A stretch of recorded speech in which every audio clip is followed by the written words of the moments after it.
Well, the team actually started in 1980. They had intermediate teams in Shubie before that. Then a group of the executive back then in the 1980s or the late 70s decided to put a senior team in the senior league. And for the first 4 or 5 years we played in the league and were somewhat competitive, and then in 1985 they decided to invest a little more into the program, so to say. And yeah, we had a pretty good executive. Carl Anthony was involved with it, Billy Queerpole, and we have probably 10 people that were really interested in ball, and they were like me. They were over the hill for playing ball, but they knew what was needed as much as anything else. Our dream was always to beat Brookfield, which was the team that went always to the Nationals, and there was no other team in Nova Scotia that was ready to go anyway. So we had a good ball team in Shubenacadie, but we were always missing one pitcher. And that was my goal, to get the pitcher that could really do the job. Dale Ryan was the first one on our list, and we'd had some meetings and some dinner meetings, and was able to secure him for 3 seasons, and it was a huge piece to the puzzle. certainly Dale Ryan would have to be the key. You know, he was, at the time, he was, I would say, the best pitcher in the province, just coming into his own, into his prime. And Ali Hart was a key because he could catch him. Not many people could catch him. Derek Perigo certainly was our most offensive threat, and he had a career year and a lot of big hits, a lot of home runs. It was an exciting time to be playing Senior A fastball in Nova Scotia at that time, because Mark Smith had come back to Nova Scotia, and Brookfield had dominated the league for a number of years, and Dale coming to us made us strong. Brookfield was strong, Glace Bay was strong, Truro was strong. Anybody, any team back then could have won. It was just who played the best on that particular weekend or day.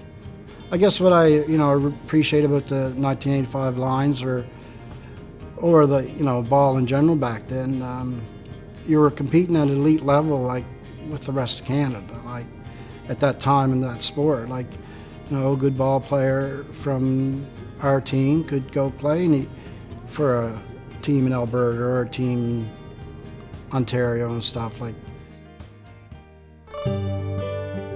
back in the early 80s, we used to have a July 1st tournament, I believe it was called, or Shubie Invitational.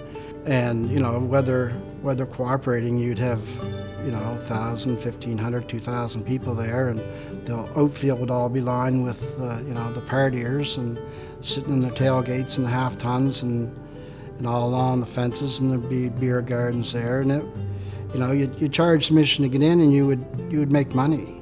We had a really good tournament, and they packed that little town of Shubenacadie. And they got business out of it, I know, but that wasn't why they were doing it. It was to try and help the ball team. So people followed the team around, like, you had fans when you played in Truro or Brookfield, or as they did when they played in Shubie. And you'd play a home game doubleheader in Shubie in the senior league, and you might have 200 or 300 people there watching back in the day. Stuart and Bessie Barr for sure. I don't remember them not being at a senior ball game that I ever played at in Shubenacadie. I do not remember them not being there. They were there all the time, and they were at the away games too. So yes, they would have to stick out in my mind as #1 fans. For if you were a Shubenacadie, played for the Shubenacadie ball team, you definitely knew who Stuart and Bessie Barr were. I guess when the year started, we were optimistic, but and then after winning the Brookfield Invitational, I guess, and beating Brookfield in the final with Mark on pitching for Brookfield and Dale pitching for us, it sort of gave us the confidence that we knew that, if we played well, we could actually accomplish it. They gelled together like I never played on a team where guys just come together on their own. Like, it was so easy, it was effortless, really, to make develop camaraderie and chemistry very quickly. And of course, winning that Brookfield tournament contributed to the chemistry of the team for sure. We knew after that tournament, hey, like, we can win this. We can beat anybody in this league. But yes, it was a huge, huge tournament for us to win. Brookfield would have been, certainly still favorite to win. But, with Dale, you had a chance. It was, just like goaltending in hockey. You got to have it, so. I can remember the championship game. There was likely, I guess, 3,000 or over 3,000 people there. It was a hot day. And like I say, we were taking on the arch rival Brookfield Elks, and it don't get any bigger than that. There's no bigger stage than that, and to win that game was ecstatic for everybody. They won so much, and nobody ever expected them to lose to us or anybody for that matter. But Dale got hit in the chest there. Mark Smith hit him with a line drive. First inning, Brookfield had, I think, runners on first and second, and he hit a line shot off Dale's chest, and he got up off the ground and got a note out of it anyway, and thought it killed him, but they never got nothing more off him. The thing I remember the most was Derek Perigo hitting that home run in the top of the seventh, and we had to go back out on the field, and we'd taken the lead. And they had a powerhouse, Brookfield. I grew up watching them and seeing them come back and win games when they were down. So the big thing for me was you get your emotions in check here, because we were just jumping all over the place and thinking we've got it. But you got to get your emotions in check, get back out on the field, and get 3 outs. Coming from Brookfield to here in the first year, it was huge for me, and I'm sure everyone else was on the team. But to leave a team that was as big as Brookfield and to come here, it was unbelievable. And then to beat Mark Smith in the championship game for the provincial title, to go to the nationals, it was huge. Well, their serious tears were in eyes of ours, the executive, and also from some of the Brookfield Elks for losing 2 games in a row to win the final. Carl Anthony played such a significant role with the development of Terry, myself, and Dale Ellsworth that were on that team, because he coached through the hard times the years before that, but he coached us along and developed us, and I think he had a great deal to do with the success that Terry and I had, and Dale, and the local guys that played on that team. Going to the nationals, it's a big issue. It's hard enough to get out of the province. It's a pretty big scope. You talk about 2,000 and 3,000 people are at pretty much all the games. So especially when you get into the medal rounds and stuff like that. So I thought we had a chance at a medal for sure. Other Nova Scotia teams had done well. So I thought it was within reason that we would. A medal wasn't out of the question, but it didn't happen. We finished 4th, but it was very exciting.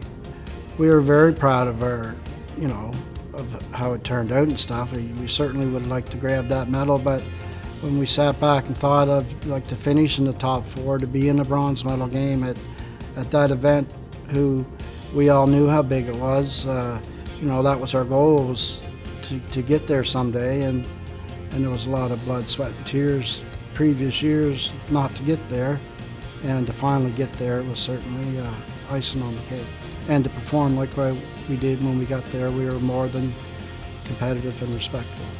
Without the executive and the fans themselves that we were talking about how big it was, Carl Anthony and Jerry Williams, they did all the background work, raising money. We went to a tournament in Quebec that year. So again, that goes back to how big it was, that you didn't just travel in Nova Scotia, you went to larger tournaments in Quebec and New Brunswick. So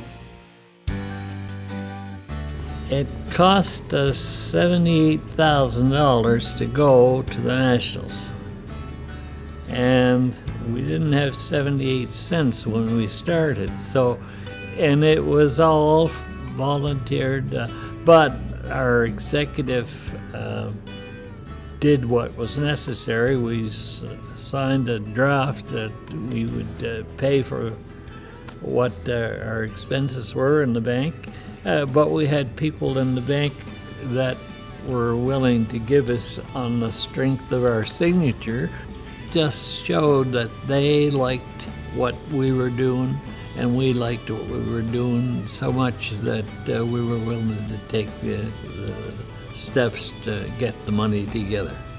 Of course, winning feels good, but for all the people that helped out, you know, in the background, and from all those guys that played in the early 80s or late 70s and never weren't on that team, that was for them too. It was just unbelievable being a local guy, growing up and idolizing these guys, and then now all of a sudden, okay, we've beat you at your home tournament, and then we're going into the provincials, and we're ready. We can do this, and it was an unbelievable feeling to finally beat the Brookfield Elks. There's no doubt about it.